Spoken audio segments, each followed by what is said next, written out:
Hey everybody, it's Colton Stombo with the Inspire podcast. We're providing you fearless B2B sales, marketing, and management insights. Today we're talking about a really interesting topic, especially everything current events considered, on the importance of technology and training, especially in technical products markets where training can be such an important part of a business. So to speak to that, we've got three experts in the space. Lewis Bell with OPW Global. How you doing, Lewis? I'm doing great. Thanks for having me.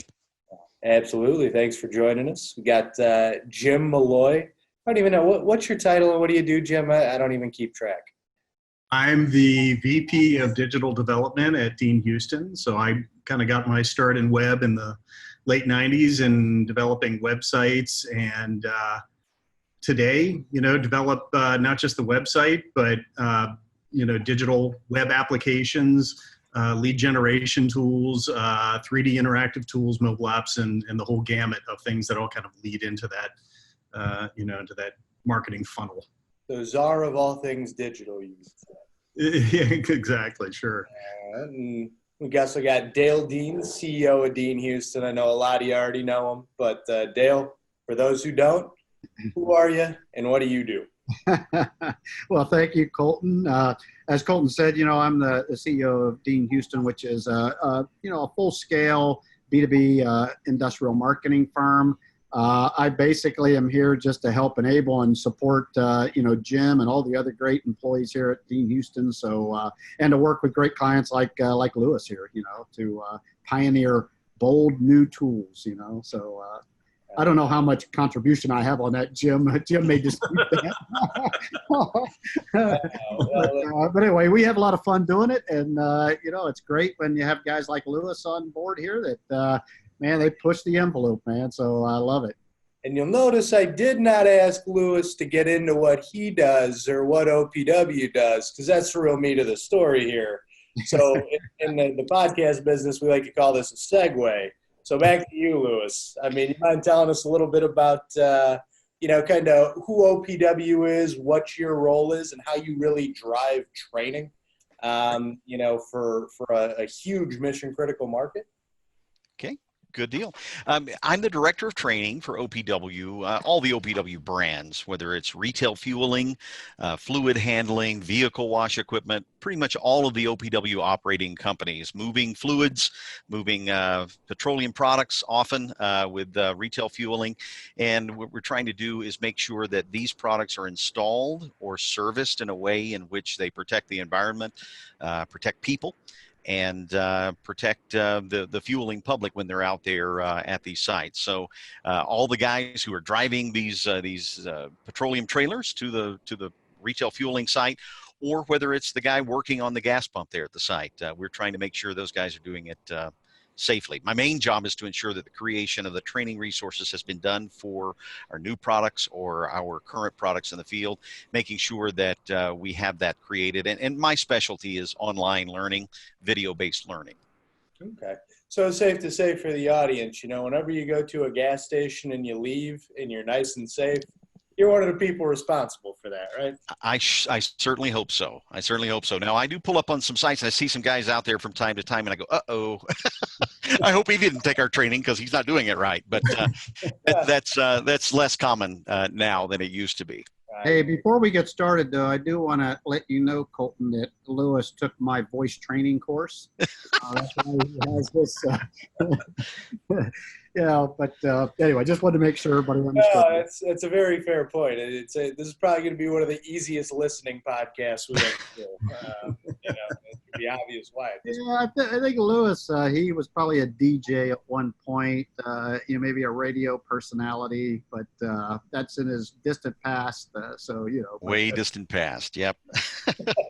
But and obviously, Lewis, like the responsibility of helping these technicians understand how to use the product, make sure everybody's safe. I mean, that's critically important, especially in a world as volatile as fueling, and mission critical fluid transfer.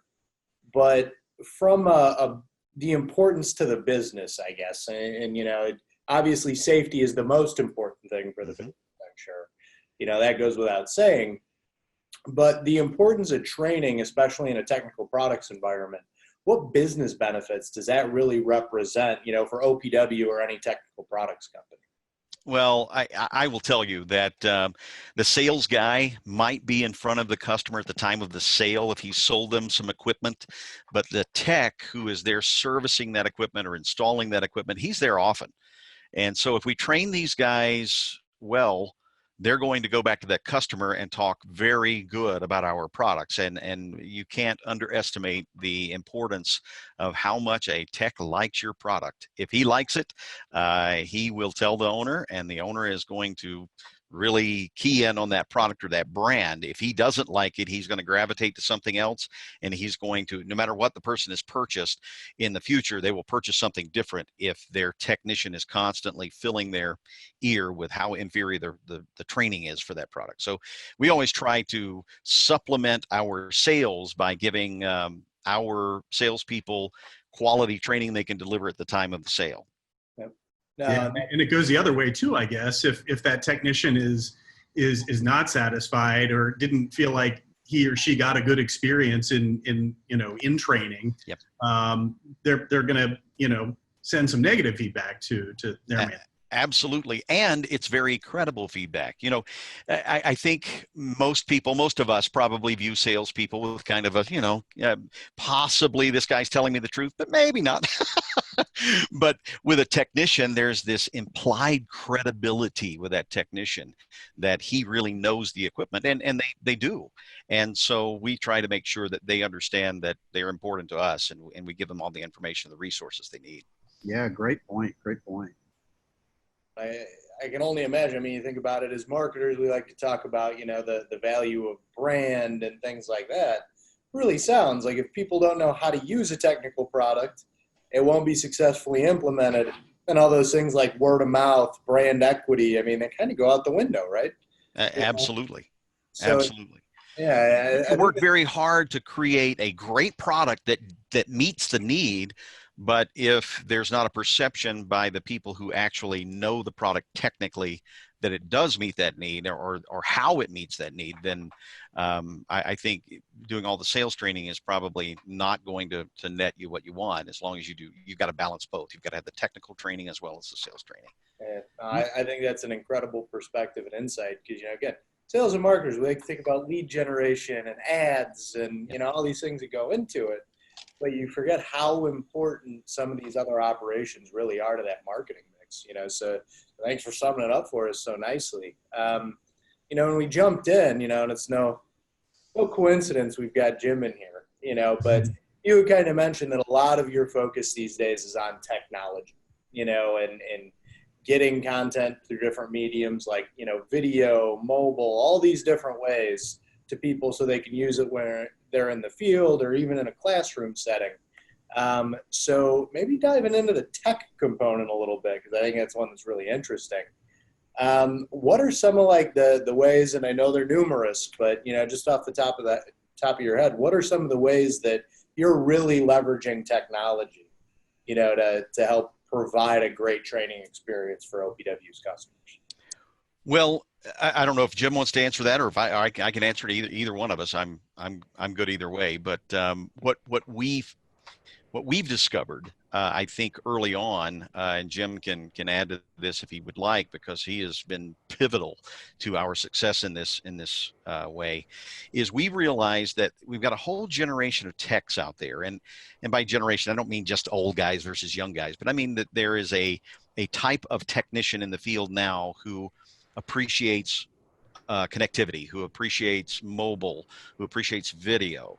He has learned from YouTube. He's learned from a lot of the things he's seen. Then he goes and duplicates that. That's a new approach to learning that I would say 10 years ago we just started getting electronic learning, because everybody then started getting broadband. Jim, is that about a good analogy that you could say maybe 10 years ago most people in the U.S. had broadband? Yeah. Yeah, they were getting close. Yeah. Yeah. And then 5 years ago, I would say the transition went from just getting broadband to everybody having a smartphone. Most people have smartphones. Yeah. And so we had to evolve from text-based boring training to some video-based training about 10 years ago, and then we used that for a long time.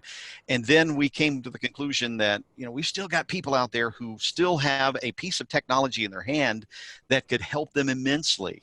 And I think that's when we started making the transition from getting people to memorize everything about a product to breaking the product down into bite size. Here's how you do this procedure, and here's how you do this procedure and this procedure. And we started creating little chunks of learning, and really it's called micro learning. And that's better. That's a better approach than trying to get a guy to walk away from a training class with a college level understanding, engineering level understanding of a piece of equipment, versus a guy who just knows how to access the training for this particular procedure. Prime example I use all the time is I recently had to work on a clothes dryer. I'm not a dryer technician, but I went onto YouTube. How do I replace a thermostat on this particular dryer? And within a few minutes, I knew exactly how to replace the thermostat. Still didn't, I was not a dryer technician, but I knew how to do that particular procedure. I think it's different when you've got electronic, maybe a gas, the gas dispenser at a C-store. That's pretty complex. There are a lot of things that could go wrong with that. But our equipment that we are working with tends to be a bit more simple than that. And therefore, you can just give people procedures, torque values, and show them a breakaway. Oh, here's how all of this goes together. You don't have to instruct them on how to screw something in. They already know that. But they do need to know the order in which everything is put together. And that's why we gravitate away from kind of the long learning to micro learning. Short videos, short small things in our 3D app that we'll talk about in a few minutes, I'm sure. But our 3D app gives people specific information for just-in-time training, which is probably, I think, more valuable to a commerce-based service industry like what we have. These guys have to bill for this time. And so they need to have something quick. When I worked at another fueling manufacturer, one time we had a customer complain to us that it looked like all the technicians were coming out to their site and they were sitting on their tailgate reading their manuals. Well, they should have. That's what they needed to do in order to do it correctly. The problem was it was hard to find in that manual, and they were spending a lot of time there. If I've got something that is like an app-based thing, it's electronic, I can do a search function. And so we've discovered that's a better way to do training for us than the long class macro training. Micro learning is way better for us. Yeah, no, and that it's incredible when you think about that, right? It's like it's almost before you had to retain everything in your head or go look through that big manual. Now it's all random access. I know this isn't supposed to be a philosophical futurist conversation, but it's like we're all part of the cloud now. Right, and we just need to be able to get what we need real quick. And it's like the Matrix. You remember the movie The Matrix? You just plug the guy in, and suddenly you knew how to fly a helicopter or whatever. Oh man, so you're Lawrence Fishburne training a bunch of Neos out there. Exactly. Well, yeah, and the thing is too is, as Lewis says, even though you say these products are simple, when you get into a gas station environment, there are a lot of different products in there, yes. And so these technicians and the equipment's built in such a way, it's not like they're working on it all the time.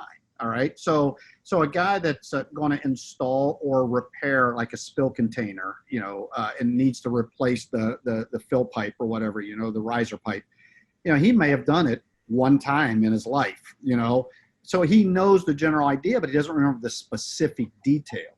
So this micro learning lets him just go back, draw on that one thing, and then to be able to do the repair pretty quickly. And we're talking about the guys who not the guys who like to call into tech support and talk to somebody. These are guys that will avoid calling tech support at all costs. Oh yeah.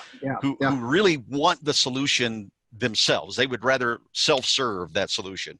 And that's exactly why we put nearly everything on YouTube. You can go to YouTube, type in OPW and any one of our product SKUs. Generally, you'll find the instruction you need in order to install or service that thing. So that's, to me, that's the evolution that has taken place in learning. For this type of learning, it's way more important. I tell people this all the time, and at first people go, "What? I don't like that," but then they get the idea of what I'm talking about. I don't care what a tech knows. I care what a tech can do. And it doesn't matter to me if he knows everything about the product. If he still doesn't tighten that bolt down to the right torque value, it could leak. So I want to know what he can do. And so I'm trying to build resources that allow the technicians and installers to do something with a great deal of skill. They may not know everything about the product, but they can do that thing that they're supposed to do. Yeah. And there's a relatively low threshold to get to that too. They're already familiar with how Exactly. how videos work. It's the easiest thing in the world for them to do that and to get up to speed quickly. Right. You're using something they're already familiar with. And again, I see it as there's a new generation of techs. And again, I'm not relating that to age in any way, because I think I'm one of those people that I look to virtual resources, and I'm not a young buck. But at the same time, I think there is a real move in that direction. All these guys have been riding around with these manuals sliding around on the back of their van for years, and they have the same old manual they got when they got out of a training class that's never been updated. Once they experience the app where they have the brand new manual in front of them all the time, plus they have additional things such as videos and other electronic methodologies, wizards that we built into it, that help them do their job. Again, this guy isn't that concerned about knowing that product in and out. He is more concerned about getting home on time at night and safely. He wants to know that you can tell him how to do this procedure right now. He gets it done, and he's done. He'll come back to that app later on if he needs another procedure, and hopefully it'll be there. There you go. Yep, Not good only point. keeping people safe, but you're making sure that their bosses and wives are happy too. I mean, Absolutely. I mean, we've got to realize these guys, it's all about billable time. And so if we give them a thick manual they've got to thumb through versus an app that they can just type in what they need and it gets it for them, I think once we train them to do that, and we've been doing that actively for the last 2 years that we've had our app, and then prior to that for all of our YouTube videos, which YouTube is kind of our standard place to put everything because everybody knows to go to YouTube. Yep. That's incredible. So breaking that down, and Jem, I'd really invite you to jump in and tell a little bit of the story. But Louis, you've hinted at things like the app and your YouTube strategy. I mean, what are some of the very specific ways, and you've already outlined some of it, that you're kind of deploying that content, and like how do you go from like this idea of our philosophy now is micro learning, and this is how we're going to move forward.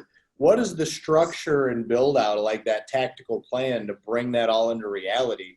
And what does that look like for OPW? I know you mentioned the app and YouTube. Maybe if you want to get into some of those things, I think that'd be, a set of great stories for the audience. Jim, did you want to start maybe addressing the app? It's really, everything kind of started out with, the website, which, for the longest time was could be a really good reference tool for technicians, where they could go and they could download, those manuals and then open up that PDF or print it out and be able to view those instructions, look at the quick specs. Those things are still there. And there are still some really good reference tools on the website, but it's not always the most appropriate tool when you're out in the field. And that did kind of lead to the app. And it took it just a step further. With an app, you have a little bit more control of the content that you're deploying. It's not married to a web browser. It's on your phone. It's in an app that has been programmed from the ground up. So getting into the middle of that complex product and doing an exploded view where you can really see how that part way down in the middle of that sump looks, how it's positioned, what are the torque settings. So calling out all of the different names, part numbers, the tools needed for these different parts, it takes it a step further than the web ever could. Again, they work complementary. And as a matter of fact, some of the content that ultimately makes its way into the app originates in the website. So they're part of now an ecosystem that, and Louis, I'll let you speak to this, but it's also kind of served too by the learning tools that you provide early on in certifying those technicians. And that's, I think that's the key. If I were an executive out there and I said, well, we don't have any training in our company and we need to start building training, the first thing I would do is just get content, man. Just start creating all the content you possibly can. it's easy once you have the content to go, okay, I'm going to group this content over here for this type of learner and group this content for, and electronic learning makes it really easy to do that. We build coursework all the time that we have in a learning management system that attracts certifications, and but what we can do is we can say, okay, well, this guy needs to know this, and this. Here are his learning objectives. Well, we cover those learning objectives in these courses, and we can group those together. So what I would recommend to someone who is starting out with training is to build your library first. Then you can group them into certifications or courses or learning paths, whatever you want to, but create that content. And that's what we started to do when I first came to the company 8 years ago. We just started creating content. Then now that we have that content, all we have to do with the app is just link to the content that Jim was talking about. I mean, like I said, everything we build, we put on YouTube. All we do with our app is we just link to that YouTube video, but it's all in one concise location rather than spread out. Sometimes, if you've got a lot of resources out there, they tend to get out of hand. Well, the app allows us to say, okay, you're working with this particular spill bucket. Here are all the resources available for you while you're working on this spill bucket. And then that way they're all there for you in one location. And that, I think there's a trope, right, to the point it's used so much that people roll their eyes and marketing and lead generation, content is king. Well, sounds like that's true in the training world too. Absolutely. And like I said, it needs to be content that deals with specific learning objectives, micro learning. So you combine all this micro learning, then you got macro learning. So if you build the micro learning first, you've got it available to use for your larger courses. Absolutely. No, and Jim, you had brought this up. You talked about like certification paths and things like that. Could you tell us a little bit about the certification curriculum and paths and how you manage that? Because it's obvious we need to have that random access content for people in the field. They got to be able to find it fast. Well, how do you start with a new tech and build them up then? What does that look like? Yeah, and Lewis, I'll let you speak largely to this because I know you've spent a lot of time thinking through this. But it does come down to providing all of that content in the pieces that they can understand and serving it up in a way that is again easy for them. What, Lewis, have been some of the challenges that you've had in providing that training content to technicians? When I first got to the company 8 years ago, we really wanted to build a 101 level course in everything that we manufacture, but not just the things we manufacture, but the whole site. So what we wanted to do is allow our distributors to start hiring good salespeople who had great sales skills, and they could just bring it into this industry, but they needed to know about this industry. And so we did the same thing with technicians. So what we did is we created these 101 courses. We've got one on underground piping and containment. We've got one on all the equipment you might find at a C-store. All of these things were built to give somebody a 10,000 foot view of all of the equipment, nothing really in specific. And we just categorize those in different types of learning. So we have underground, we have hanging hardware, everything that they might encounter. And it also goes over like any of the regulations that are involved in those types of things. So we built those courses so that people could start hiring in really qualified people who didn't know about our specific industry, but who could learn if they were given good instruction. So we gave them that, and man, I mean, our distributors ate that up. They have made that a part of their onboarding for all of their employees now. Our videos are central to that. We feel like that was the basis. That was the beginning, really, of us listening to what the customer wanted in training, and not just creating training that was product-based, but training that was thematic, to help them to understand the big picture. And that's what I think there was a gap there. And I hope that OPW, at least for our products and for most fueling equipment products, we filled that gap with that kind of learning, because I see a lot of our distributors almost all of our distributors use our videos that we've created as their launching board for new employees.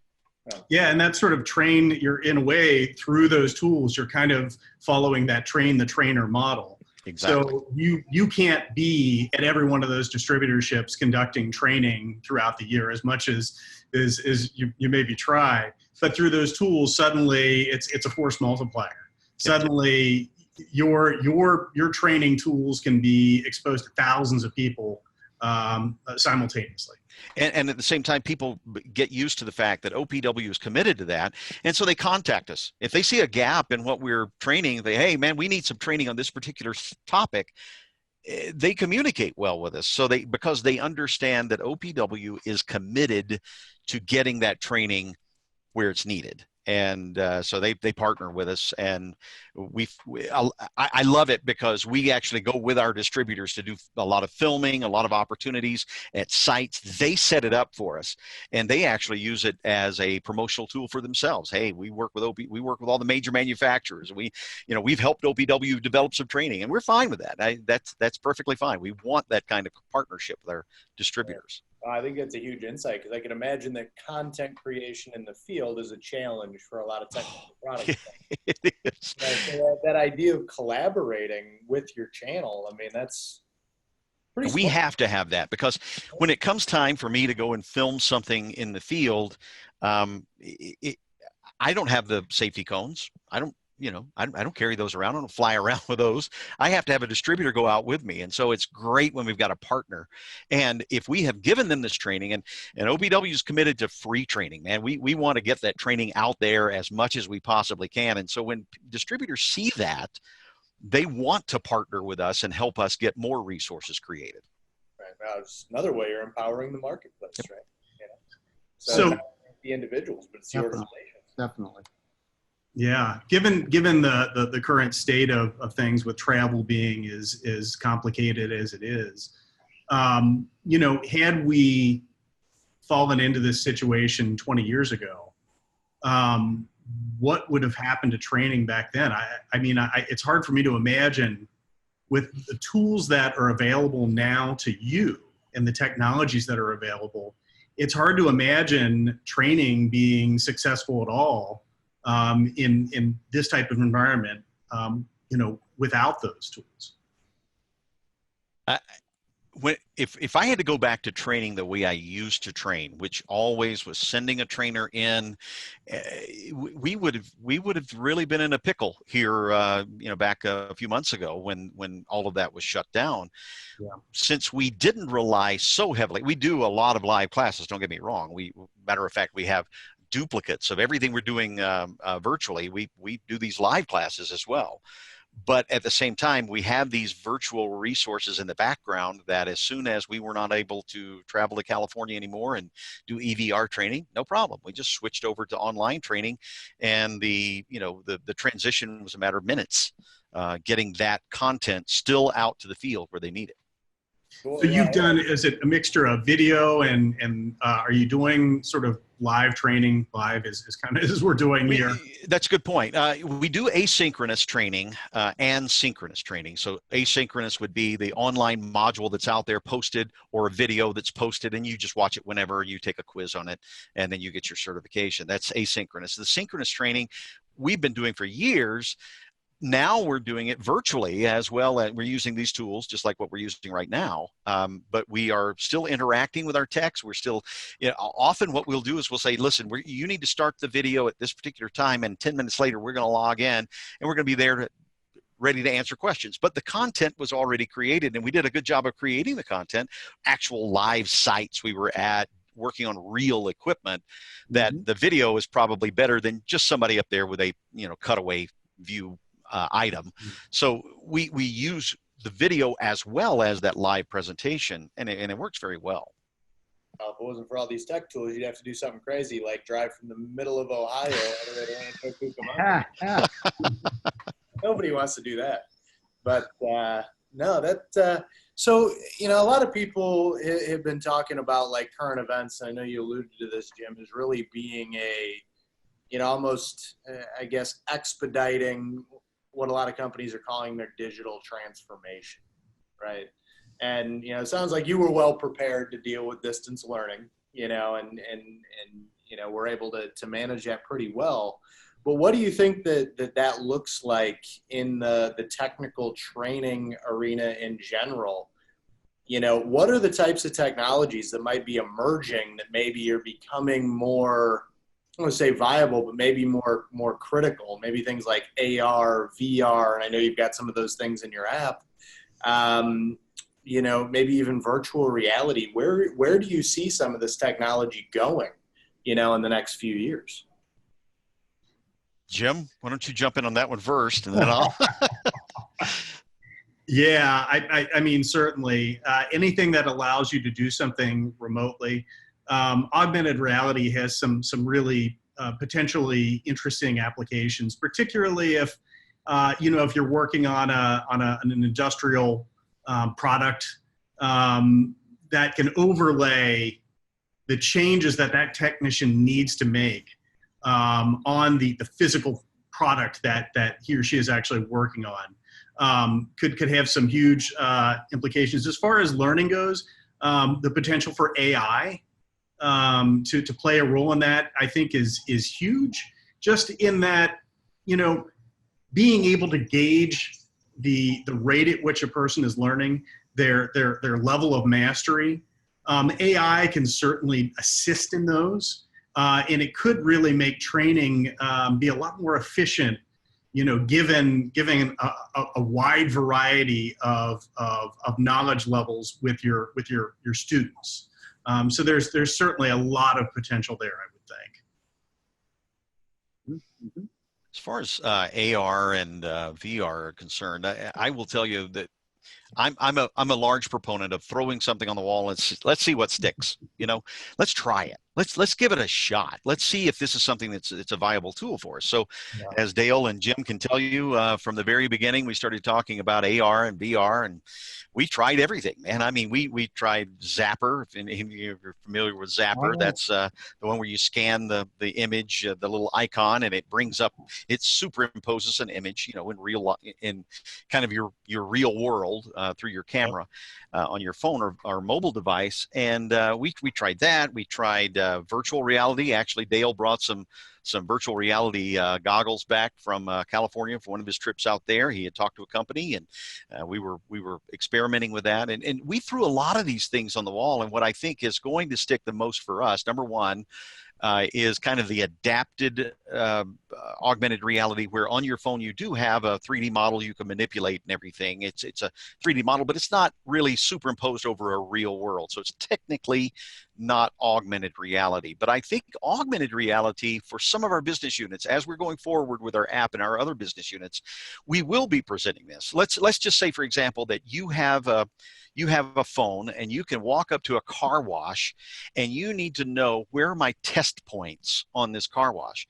Well, if you hold it up there and it recognizes, the camera recognizes through the software this particular model, it can superimpose these locations on the view you're getting on your phone, and it will show you, here's a test point here, here's a test point here, as you're holding it up. And as you get closer, it zooms in closer. It's augmented reality is fantastic for this type of thing. It takes a lot of programming, but at the same time, I think it's a very useful tool, and it takes a lot of the intelligence out of the guy that you have holding the phone. His intelligence is not nearly as important as the intelligence that went into the app, because it can tell him everything. I saw one prime example, Hyundai. Their brand new cars that they're coming out with, they've got a virtual user's guide, and they put it on their phone, and they open up their hood. They take their phone and they view their engine through their camera. It points out to them all the places they need to pour oil or water or check a dipstick. Everything is there for them. They don't have to think about anything. Now, I'm not saying that we ever will get to the point that we don't need, that we can just have, you know, chimpanzees running around trying to do these things and just watching a phone. That's never going to happen. You're going to have somebody with a certain level of intelligence driving that phone. But at the same time, he may be the B team, that the distributor, he's busy on a weekend and he's got to send somebody out to this call. He may not have the A team guy. He may have the B team guy, and the B team guy may only have this app. but he should be able to perform most tasks with this app. And so I think virtual reality is going to be a very useful tool for us going forward. Probably VR is just a little bit, it's a step too far, I think, for our industry. I think that. Yeah, I was going to say that too, Liz, is like, what we found through these experiments, and this is kind of fearlessly throwing this stuff out there, and we would present it. And what we would do is we'd use like our distributor seminars. We would use our trade shows. And so we wouldn't roll it out as like, this is the thing. We would present it at the distributor seminars as, hey, this is something we're developing and we're seeing, hey, how do you guys feel about this? So it actually kind of engaged them as well. So we experimented with virtual reality. And what we learned through that is depending on the environment of the training too. Let's say, for instance, if you're in truly a classroom environment where you're doing something like, super technical, you have to materialize something, virtual reality worked okay, but it was hard to transport out into the field. On the augmented reality side, we could put that out there in the field with people, but we had to figure out then, like, is it practical to scan a little QR code and then pull it up on your phone? What if you don't have internet access? What if we put it on the side of a product then and you could scan it? Well, same thing. What if you don't have internet access in some of these remote sites? Second thing is, what if it gets scraped or it gets blown? So a lot of this was like fearless kind of, like experimentation, One of the things that I think that where we're heading with this right now is we have these libraries of augmented reality where you can get crucial details, you can drill down, you can look at this in 3D, but also it's language agnostic. So it means like it doesn't matter. Like Lewis now, his training can go across the world and any tech, depending, they don't have to know English in order to be able to do this. They can look at the picture.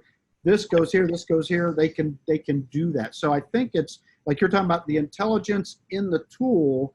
It helps to cover for a lot of things that we can't control, such as this could be used in 180 countries. So something to that effect. And we don't know all those languages. So I think that's another area where this is through our That's a great point.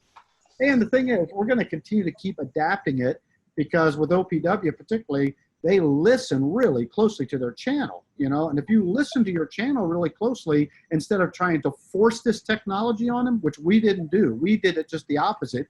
We presented them with different things. And I got to tell you, Lewis, some of the most fun times is at those distributor seminars when when we would present these tools. And then in the breaks, these guys wouldn't even take breaks. They were all gathered around the front. It's like, these guys were so into this, man. And then we also could observe, like, there's something here, Yep. And so that's kind of how we did it as well. Yeah, no, that's I think there are a lot of great insights there, Lewis and Dale, as you were going. But what's interesting is it ties back, right? Is like you're not committed to a technology, you're not committed to anything. What you're committed to is frictionless access to the right content. The rest of it doesn't really, the rest of it matters, especially like Dale, as you had talked about, like, what is the marketplace really going to think? Is it practical? Those things are all very important, but it's all grounded in one idea: easy to access content that gets people to do the job correctly, safely, and quickly. Yep. That example you were talking about, Lewis, like in the car, being able to see that too, I was thinking as you're talking, video is awesome. Obviously, that is a killer app. Everybody needs to learn something, they go to YouTube. But when you think about it, it's only as good as the search query that the individual used to get. And even then you've got to go scrub through the video to find the right little payoff. So it's almost like what you were describing is like, not only are you reducing the friction from the search query, you're reducing the friction from having to scrub and find the right thing in the video. Right. So, right. Which again, how do you get somebody out of that dang manual and doing the right job the right way? Right. And I think as we go forward with companies like ours, with you guys partnering with us to be able to create these resources, it's going to become the standard. I think we are setting the bar, and that other companies are either going to have to go me too, or they're going to have to get out. They just can't compete if their training is stuck back in PowerPoints and pour and snore. That's what I call it. Love it, man. then they're never ever going to get to the level where they can create something that is useful for just-in-time training, because they got this mindset of they're trying to turn this tech in a 1-week class or a 3-day class. They're trying to turn him into super tech. You can't do that. There are too many other things in his life. Like Dale mentioned, he's got all these other brands he's working on too. He's working on our brands as well as our competitors, as well as other. Some techs are working on coffee machines in these stores that have the restaurants and stuff. So there's too much out there for one guy who is in an industry that isn't necessarily hiring people, who've got doctorates, who've masters. These are guys who just want to work with their hands. And so we've got to give them the tools that address where they are. And where they are is help me get my job done quickly and go home at night. That's really all I want. Yep, I agree. Yeah, and you've done a good job at getting those tools out to the techs, and obviously you've had a lot of success in that. Do you think with the changes over the past few months that it might even be easier to get people to adopt tools simply because necessity? Yes and no. I think tradition, and I hate to use the word traditional because it's really not traditional, but traditional online learning, which is it's essentially a self-narrated PowerPoint, just going through and just clicking through. Right. If they think that's training, that's still going to net them nothing, I think, in this environment. I think people have seen bad training. When kids started having to stay home and do online training, I'm sure quite a bit of that was pretty bad stuff. I haven't seen it personally, but I got to tell you, it can't be great because it was kind of on the fringe, and then suddenly it's in the middle, and wait, where's the quality associated with this? Well, there was no quality necessarily because nobody was using it. Now everybody's using it. Everybody's scrambling, and I've been contacted many times by people who know that I do online training. Hey, come help us do this. We've got to hurry up and build this before the school season starts. Sorry, I'm too busy. So it's one of those things where now people are starting to see we need good online training. There's just not a lot out there. And I think if our competitors don't realize that if they just take their PowerPoints, put a voiceover with them, and make them clickers, that's not addressing the issue. If they, on the other hand, like we are doing, we're looking for opportunities now because people can't get connected physically. People can't get connected in classrooms. We are looking to expand what we've already been doing. So we were already working in that arena, and now all we're doing is just expanding to make more opportunities. Yeah. And I think some people are having to start from scratch, and they're lost. Mm-hmm. I agree with that. Lewis, correct me if I'm wrong here, but again, it's something that's kind of been a major thread in the conversation. But you bring up the school analogy, and I wonder if the reason that that's been challenging is because that engaging digital content did not exist before there was a need for it.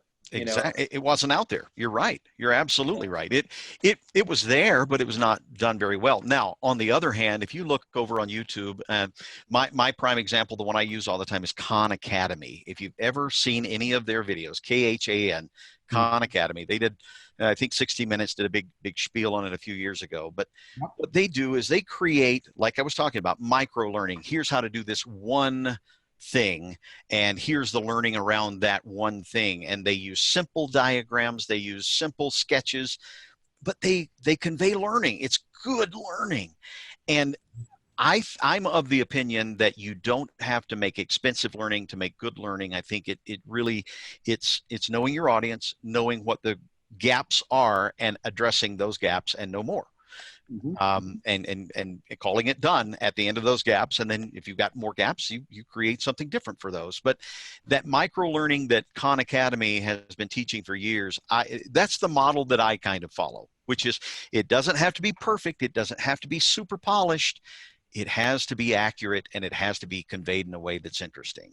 And Right. I think it can be done. These companies just they don't have that digital content that they can put together a learning path for somebody. And it's Now, one tough. of the things you just said there, Lewis, which I think we've always focused on, and you have particularly, is, make this as simple as we can make it. No more simple than it has to be, but no more complicated than it has to be too. Because Absolutely. I think that's one of the areas that other training also, what they try to do in order to make their training good is they make it too complicated then, And so I think that the fine line is no more complicated than it has to be, and no simpler. 100%. Yeah. You are absolutely right. It doesn't have to be complex to be learning. It can be simple. And one of the major things that I think a lot of people don't understand about adult learning as opposed to teaching children is that adults never learn anything new. You can't teach an adult something new. Adults don't learn things brand new. They compare new learning to old learning. So that's an interesting concept. Yeah. you never really, you don't, as a child, you're learning your letters for the first time. You're learning numbers for the first time. But as an adult, all learning for you is comparing what you don't know to what you do know. So one thing that Lewis didn't tell us on his background, though, too, in a serious tone, is, Lewis was a school teacher in his early in his career. So he's speaking from a position of truly understanding and authority. He's not just making this, just making these assumptions. He's been there, done that. So that's a really interesting point, Lewis. Well, what we try to do is we try to take, doing this is like this thing you already do. So you already know that. So just apply that to this. And a lot of adult learning, that's exactly what you're doing. You're comparing new learning to what they already know. Because unlike a child, they're not learning things for the first time. They've already learned these skills. So now you just take these skills and you apply them to this other learning. So, but again, people who don't understand how adults learn, they're caught over a barrel now, and they're just trying to throw information out there. And that's going to be a problem for them if they just, if all they're going to do is read a manual on a video, that's not going to work. Okay. Yeah. That's there's a lot of great stuff. I mean, we just learned something. So no, I put in and I compared it to something that I already knew, Dale. All right. There you go. Exactly. That's how adults learn. Well, I mean, a lot of that's over my head, I will be honest, but that won't surprise anybody. But no, there's a lot of really incredible stuff there. I know we're kind of getting close to time. It's obvious that we're probably going to have to follow up with you here sooner than later, Lewis, and get part 2 on this one, maybe talking about, some of the specific technology stuff as it evolves. But maybe I'll ask all 3 of you, because I know you're all coming from 3 different perspectives. If I asked you in 3 sentences or less, though, Dale, you can take a few more if you need them. That's good. But, really, if I'm a technical products company, why do I need to care about training? I know we covered a lot of it, but to synthesize it, what would that look like? Jim, you want to go first? Yeah, training, so many other efforts within a given business are dependent on training. Your sales, your safety, your customer satisfaction, your ability to innovate based off of understanding how people are using your products, and you get nothing. You can't get a better exposure to how people are using your products than watching them in training and seeing the challenges they have. So really, training to me, I think, it feels kind of like a cornerstone to a healthy relationship with your customers. And you can't really have that health without a really good training program, at least as it applies to technical products companies. Mm-hmm. Mm-hmm. Absolutely. Yep, very good. Dale, Lewis, which one is going next? Well, I'll let the experts go because I think Lewis is going to have the best perspective on this for sure. So go ahead, Lewis. Well, what I was going to say is that when it comes to learning, the importance that I place on a systematic learning approach is everybody gets the same exposure to the training. The problem that I've seen so many times is when people come into this industry from outside, let's say the distributor, and they don't get systematic training, well, they may catch one really good concept that they just embrace and they run with that, and they know that very well, but another very basic concept over here, they don't know. The good thing about training is if everybody gets the same curriculum, then at least they've been exposed to the same information, and you can rely on that. I wouldn't want to, prime example, our one-on-one videos, when we started delivering those to people, we said, this is for people from outside the industry. Then people from inside the industry started watching it and they go, man, I learned a lot of things that I knew one or two of those concepts, but I didn't know all of them. And I really appreciated that learning because now I've got them all. So I think consistency is important in training. Everybody needs to receive, if they have a title, if they have a job, there should be some learning path associated with that title, and everybody should get that learning associated with that particular job function. And if they don't, then who knows what you're missing? You might be missing something with compliance. You might be missing something with safety. I think it's just better to have a learning path established for every job. So if I can add on to this, then I think your question, Colton, was like, hey, what should every company be thinking about with their training, and what does it mean? One of the things that I've learned through this whole process is, OPW obviously is a market leader globally, and they have consistently, year after year after year, done the right things right, and they've been around since 1892, and we're super proud to be associated with them. And so we've worked with them for 30 years. And Louis, when did you come on board with OPW? How many years ago? 8 years ago. 8 years ago. Okay. So up until 8 years ago, they make great products, and they would have their distributors out there helping to train, and take care of things. And we would have these seminars. But once Louis joined the company, came on board, it was an epiphany. It was like all of a sudden you bring in an experienced person who really knows how to do training. It's not a job they've just been assigned because the company realizes they need it. So what my recommendation would be is every company is seek out and find a person who truly understands training to the depth of like Louis does here, to where like he's bringing in concepts. They're not assumptions. He's coming in and saying, this is the science behind learning. This is the science behind training. And he brought that to OPW. And I got to tell you, it was one of the biggest eye openers for me. It has had some of the greatest impact on the things that Jim was talking about. The customer satisfaction, our channel satisfaction, if you want to look at a channel and kind of put them into the standpoint of who is a customer. A customer is anybody that can influence the purchase of a product. And our distributors, our channel at OPW, they're hugely instrumental in what gets specified, what gets chosen, what gets put on at these sites. If it's the easiest stuff to install, understand, to repair, to learn, and because we provide it, you have to have a person like Louis, somebody that really understands how to help train people to get it there. So my recommendation would be invest in a trainer first. Just not me. I'm happy at OPW. Yeah. Thank you very much, Louis.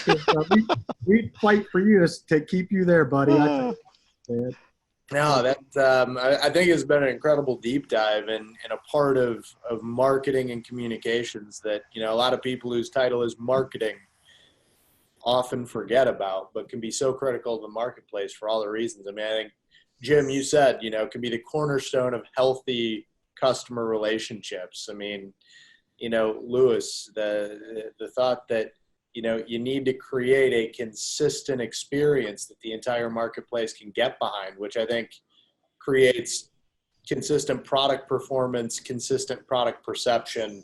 And Dale, I mean, you said the key there, find somebody with the know-how and the passion to really make sure that your business excels there. phenomenal insights for the audience. And again, Lewis, I can't thank you enough. I mean, this has been an awesome conversation. Well, thank you for the invitation. I appreciate it. As a digital marketer, Dale, you just mentioned that this past 8 years has opened your eyes. I know it opened mine, and I think that's something that a lot of the audience will say too. So I think this was an excellent topic, and we couldn't ask for a better guest, or at least a guest with a smoother voice.